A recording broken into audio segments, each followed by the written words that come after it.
Hi everyone, Susan here. Thanks for stopping by. Today I want to share with you the health benefits of a shower filter.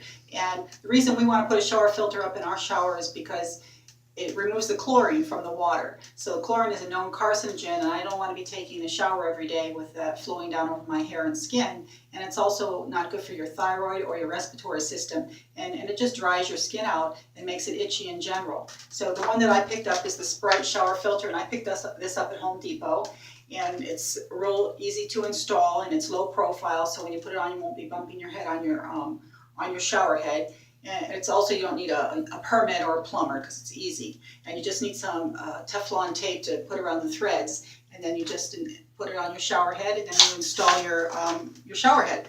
And this is a new shower head that I picked up, and this is the Delta shower wand, and we're going to install that too. And I'll show you what it looks like after it's done.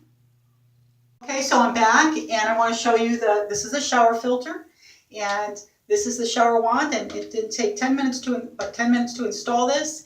And this shower filter is under $20 at Home Depot. And I just wanted to share with you the health benefits of adding a shower filter to your shower. So if you enjoyed this video, please give it a thumbs up. And if you haven't subscribed, I hope you will click that subscribe button down below, click that red button, and the bell next to it. So every time I come back with helpful tips and information, you'll get a notification. Then you come back and visit with me, and I can visit with you. And I'll see you next time. Bye for now.